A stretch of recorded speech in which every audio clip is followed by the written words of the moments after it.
Hey everyone, we're changing it up for this episode, stepping away for a brief moment from Iron Maiden to take a listen to their new wave of British heavy metal contemporaries Saxon. Remember, the solo you're going to hear Ben play at the start is recorded only once he has heard the full track and reacted. So although you hear it first, it happens last. See you on the other side.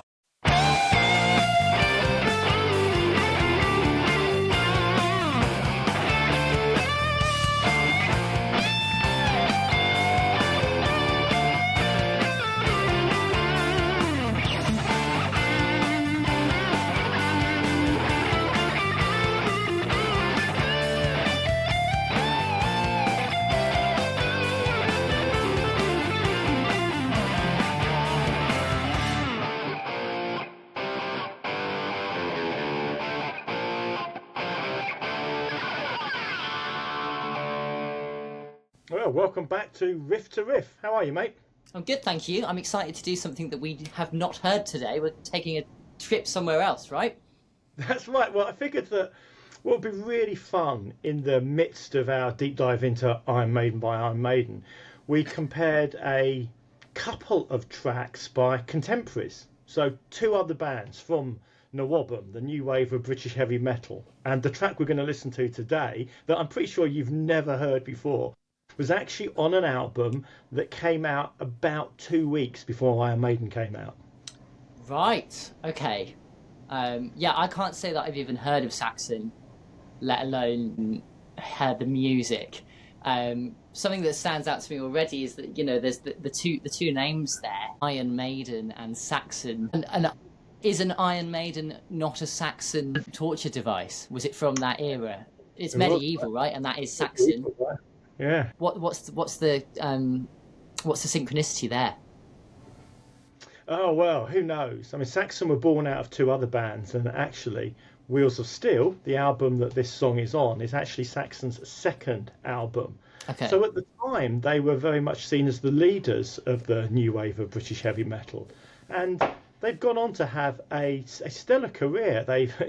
Elton John's performed on later albums with them. One of their what you might regard as mid-period albums. The album cover artwork was produced by Ridley Scott. This is not a band who were lost. Yeah, they're not lost to the mist of times. They are deeply, deeply part of classic rock and heavy metal folklore. Uh-huh. And this song was certainly a I remember clearly. We'll talk about it, I'm sure. Like a really early, fantastic song for me. So I'm really excited because you've not heard it, and I really cannot wait for us to play it together and have that stuck at the start of this. Yeah, totally. Podcast. Tell me then, why have I heard of Iron Maiden and Def Leppard and Black Sabbath, and I haven't come across Saxon? I don't know. I mean, their career did somewhat fade. And maybe I've just played them to you, less. They're a little, we're going to see, but maybe I just decided for you. Okay. Let's find out if they are or not. Let's find out. So the song we're going to listen to is called Strangers in the Night. But it's not a cover of the Frank song.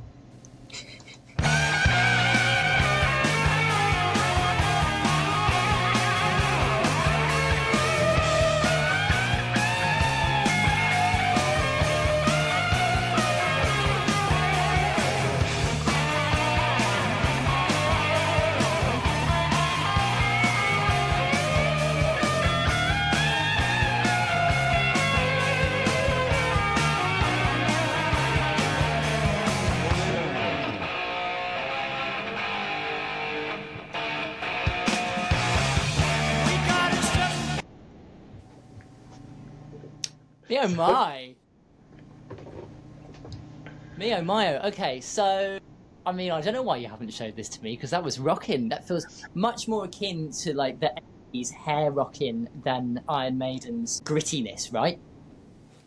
Well, they were born out of a blues band, a much more traditional blues. You can totally blues hear kind of that. context. And it's simpler. I was playing this in bands at 12, and I haven't improved much in my guitar skills since then. And I can still play. And the solo, I can almost approximate the solo. This is not pretending to virtuosity. This is just a freaking good time. Yeah, totally. It's much more orientated around feel and rhythm than Iron Maiden's sort of technical prowess, right? This feels like much more hard rocking and all about the like sort of thrashing our heads together than Iron Maiden's like much more orchestral influenced thing. I think that's really interesting. So a couple of things strike me about this. You don't really notice the, like, straight in with the solo. Mm-hmm. Yeah. The solo is the stickiness right at the start of the song. You don't really hear the riff until the solo ends. Mm-hmm. You get that amazing, really subtle little drum fill, just to let you know where you are in the song. Yeah. And then there's a double stop. Yeah, totally. That really interesting thing. This is something that we talk about a lot when we're crafting music. If we're working on a set for an artist or something, it's about big and small, right? And you talk about this in your writing. Big and small. So like we've had this big moment and then it sucks into this tiny moment, right? Where that riff comes, I'm guessing that is the riff right at the end of that clip that we heard there. They're really lovely moments that happen across all sorts of genres of like big to small and then come out again. And it's this kind of, this tension and release, this antithesis, this juxtaposition that makes each section that we move through all the more satisfying. Yeah, and the solo is really simple. It's just in the pentatonic. It's exactly where, like, I reckon you could probably play it straight away now, but it's just well executed. It's full of love. Yeah. It's just great fun, and it sucks you in right from the off. And it's, you know, it's so good. Let's go back and listen to it again now you've heard it once.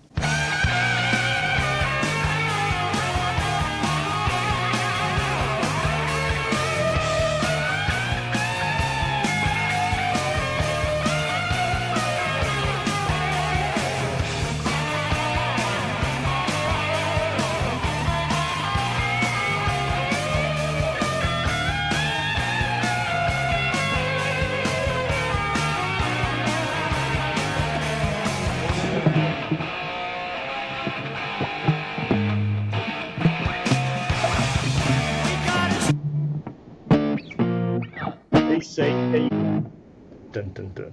There you go.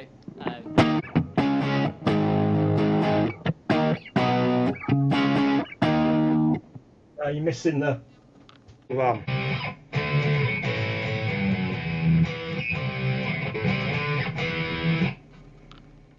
You get that? Have you got me? Yes. Play that for me one more time.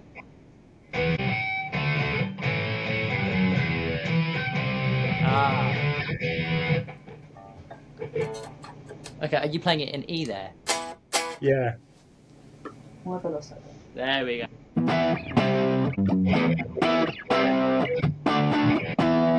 Yeah, nice. Whilst we've got over that big, it's a massive guitar sound, right? With a big delay, which I'm trying to find for you now.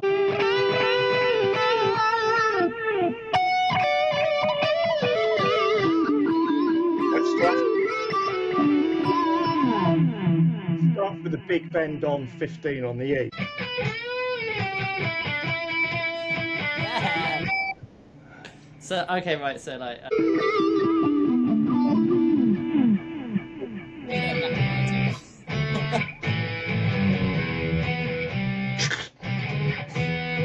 Well, here's an interesting thing, right? You said that I'd pick it up, but I don't think I'd be able to play it straight away, and that's because whilst it's simple in its the sources that it's drawing from, yeah, you're right, it's pentatonic, it's bluesy. It doesn't mean that the flow of that melody and the flow of that solo isn't complex.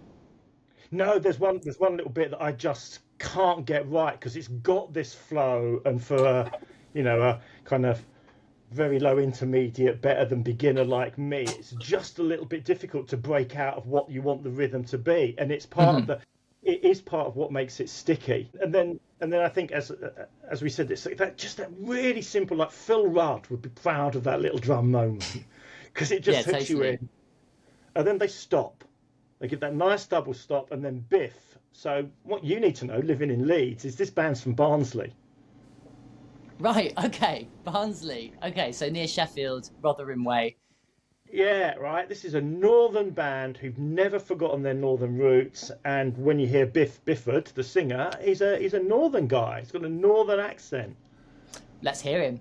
So, well, I think we should go back and listen to the little solo stuff again, right? Let's do it one more time. Yeah, come on.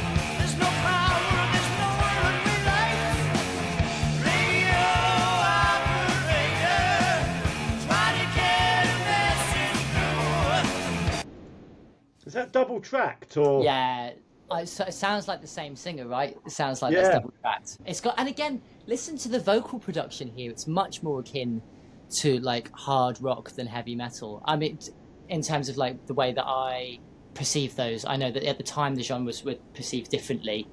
In fact, I've watched a clip of, I think it was Steve Harris, who's sort of quietly going like, "Yeah, I don't think that we'd be referred to as heavy metal anymore because we're a bit softer than that." But of course, at the time, I'm digressing. That sounds like hard rock production to me, Yeah. because of the much cleaner vocal, right? It's like it's got that 80s plate reverb thing going on it. There's a bit of a delay to it. It's a real smooth soaring production rather than the grittiness of the our boys from London.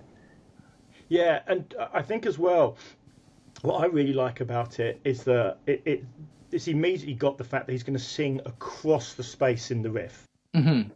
The riff is the same now. The riff is now driving this song along, particularly that little bass really just tips you into the next sentence, into the next phrase. Yeah, totally. It's kind of insistent, and he's got a right voice, right? Yeah. Yeah, it's really singing and sparkling. What's he singing about?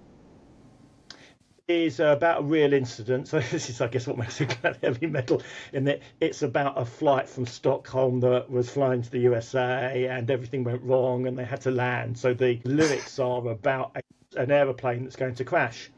And what's hysterical in terms of this song is the band, my first band, played this. And back in the day, we only had it on a record. So they had to try to learn it from the record, and the record's out of tune. I think it's like 1.5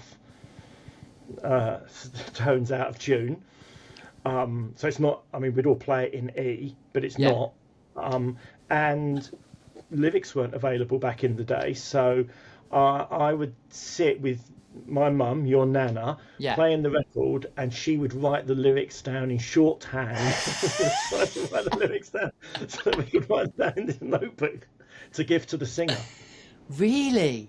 Yeah, because with there was every song that you guys needed to learn, except for the ones where the lyrics were printed on the album. So what happened when you came to instances such as Prowler? I can't remember. Was it on the record? I don't think it is on. Would that? But so, like, would you get to some songs and be like, "Oh, well, we can't get Nana to transcribe that one. We can't get Nana to do this." Yeah, absolutely, exactly. We won't be playing this song with Nana's help on the lyrics, but this one we can work at because it's about an aeroplane crash. Great, excellent. Okay, let's carry on.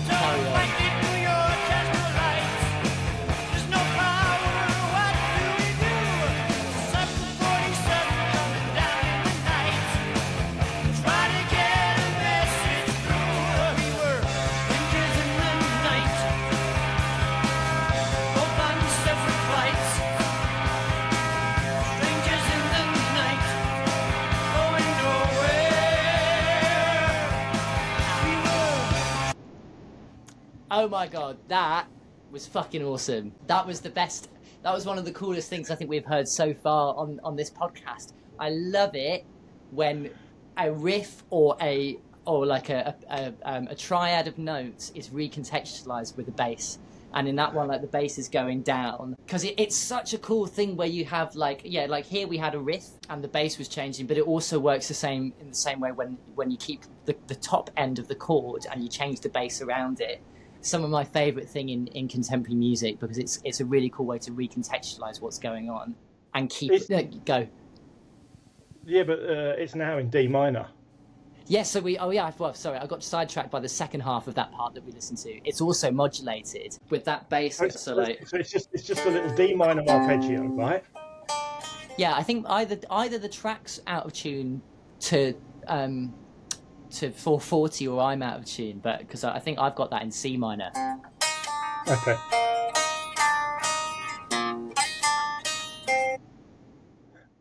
And you're right, the bass part is like Cliff Williams of AC/DC would be part of it. Yeah, totally. It's just absolute. But I wonder if you get this. That is, and we've talked about this on almost every track we've done in somewhere. That is such a sing-along moment. Yeah. It's just awesome being in the crowd because it's really easy. Yeah.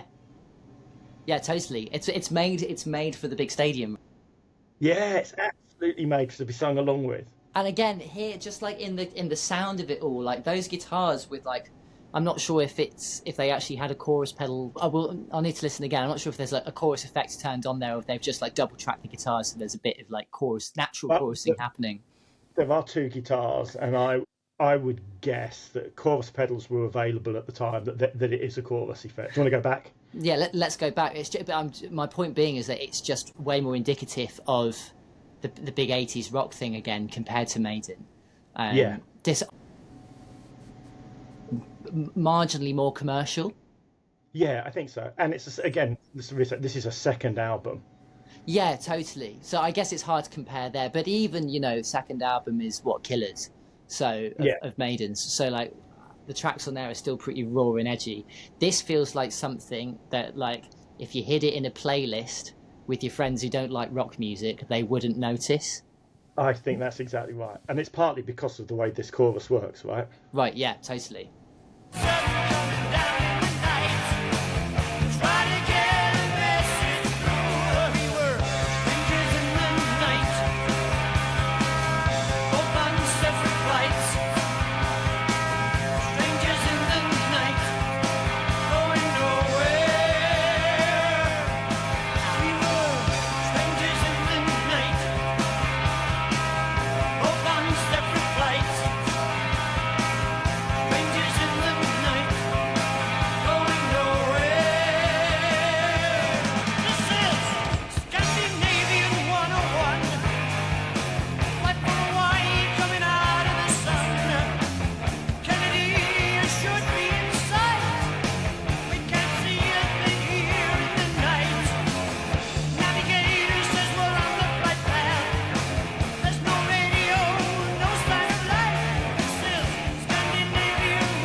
But the first solo's better.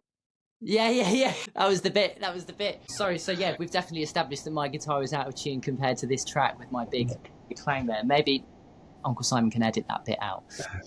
Right. You can mute my track. No, I just wanted to talk about that section again, so... Oh yeah, no, it's going all over the place. This feels more akin to...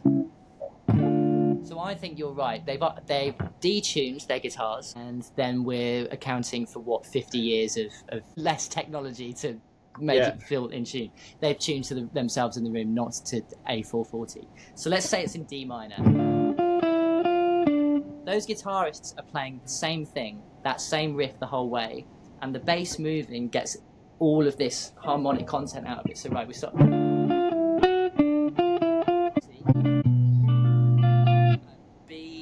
half diminished, B flat major 7, and then A all out of the guitarist going, which is like a very sad.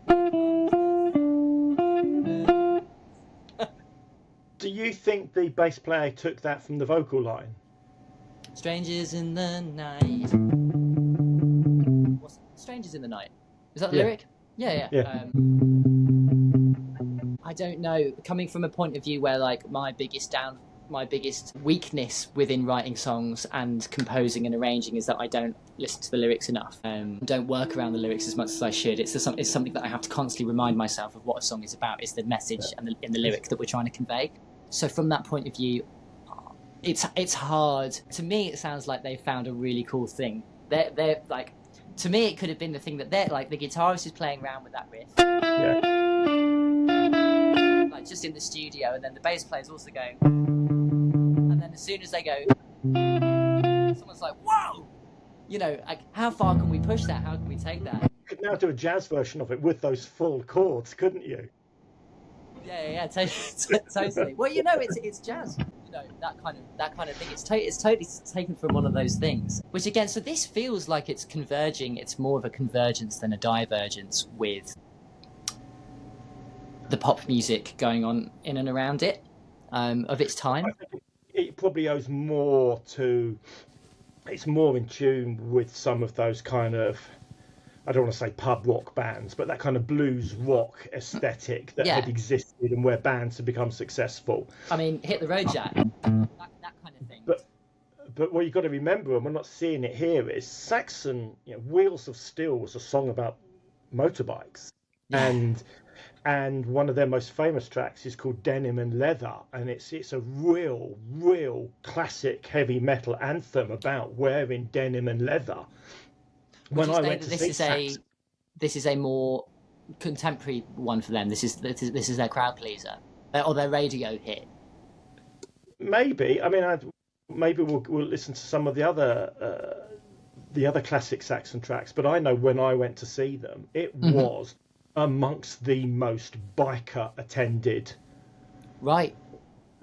gigs, and Wheels of Steel, that song, Biff would, you know, his introduction was, this one's for the bikers, right? They knew that was part of their crowd, and you can see, look just the aesthetic of the logo and the it's this whole thing feels more akin to like Rainbow than Iron Maiden. Maybe is Rainbow later than this? Are we? Is Richie still doing Deep Purple in the late 70s? Yeah, but this is 80. Oh, this is 80. So, 2 years before, because Iron Maiden is 72. No, it's not. No, Iron Maiden 80. 2 weeks before. Weeks, not years. You've got to see. You've got to think about this. That the context of the new wave of British heavy metal is a bunch of young bands in Britain who are making different types of classic rock. Yeah, totally. But it was sufficiently homogenous for them to be classified and create a movement in the same way that you'll have remembered the Blur Oasis thing about Britpop, and that also included Pulp and really, you wonder if those bands do all look the same, but they share a certain something. And Maiden toured with Saxon. Right. Okay. I mean, these bands, and Saxon were the first bands to play what you would now think of as Download, Donington Monsters of Rock. They were the first bands to play it twice. And one of the reasons was because crowds, they were just such a great live band, so much fun, so much heart and authenticity. Yeah. Like, even if you decided you didn't like them, you're going to love this song. Yeah, totally. And that's what I think. So, like, in that's what's amazing about this track that we're listening to, is that it is really likable, even if you're not into it. It's getting a certain pinch point for me, I think, because it feels like a closer to that 80s. Like, some synths in here wouldn't be out of place in a few years' time if it was released a little bit later. But it's also in that what demonstrates how amazing Iron Maiden is, at how unique they sounded and how much of their own sound they pioneered and crafted, right? They were really taking a step away from everything else and going like, not that they don't like it, they think it's awesome. We've talked loads about already how we can hear their influences really clearly in that first album, but there's already like so much individuality and so much uniqueness in what Iron Maiden are doing versus Saxon. So I was saying we used to play this, and guy who was the singer in my teenage band, his dad was the manager of Nazareth. So Jim would occasionally walk down to the outhouse where we were playing and listen to us, and he heard us play this, and we were playing this with like 50 quid guitars from Woolworths, so it must have sounded just horrendous. The one that you still have? No, I don't have it anymore. It was even Jim said, "Who's that?" And we said, "Saxon." He's like, I didn't know I had anything that good. Like, there was a they were pigeonholed, and I think it's unfair. I think this is with the benefit of 45 years of hindsight, this is just a great rock song. Yeah, it's awesome. On that note, show me the second solo. Let me go back a bit there.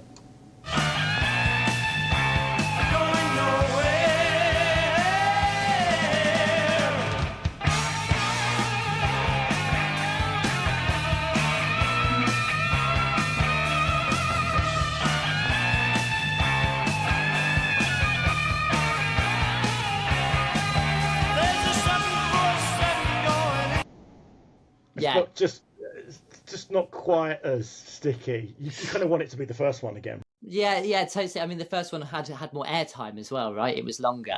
That feels like a moment we needed to break it up. The guitarist is ready to go again. Yeah, but I think that's partly because they know what the way they want to structure what happens next. Do you think they would have done that longer live? Probably. Yeah. Okay. We'll check it out. Comments below as always.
So I think you get there that sense that we've been reasonably traditional structure, haven't we? Like intro, verse, chorus, solo. Now they're just breaking it up because this is all about the call and response and getting the crowds to have their moment. Yeah, totally. I like the fact that we've got airplane sound effects in there. That makes me happy. I was enjoying that. What else was I was thinking? I was just listening to the repeated lyrics, "Strangers in the Night," and looking at that, pretty iconic what's the word I'm looking for? Conventional heavy metal album cover, right? Iconic and conventional heavy metal album cover.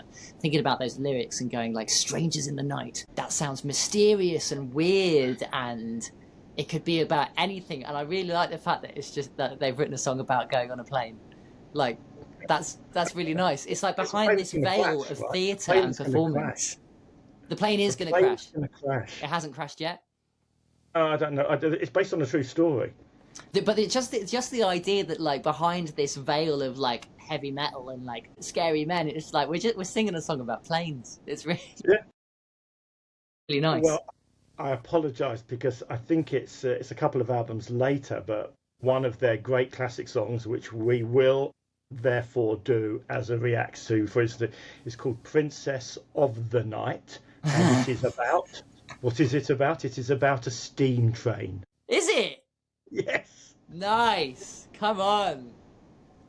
This is good. We must do that next. We must listen to the song about the steam train next. We're finishing the song about the aeroplane, okay? Okay, go.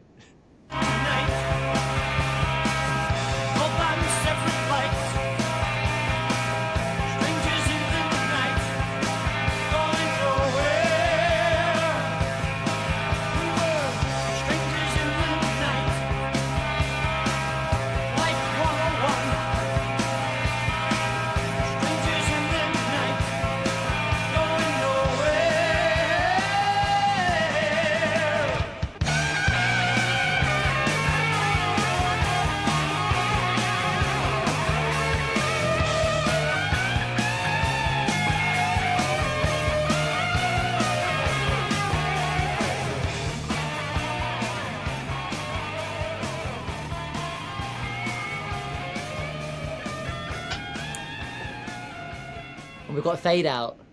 Yeah, it's effectively the first solo again repeated as the. Do you know what? I think that was a cut. That sounded like a tape cut to me. I think that is the solo at the start. Okay. Because that kick as we went back into that one, just sounded a little bit too... Okay, too perfect. It sounded a little bit too perfect. That sounded a bit suspicious. I'm a huge fan of that. I could be wrong. Comments down below as to who can prove me wrong or right. But that sounds to me like they've gone like, I'm not sure how to get out of this. It's the midpoint reload. Which, of course, at the time, that still would have been very much cut in tape.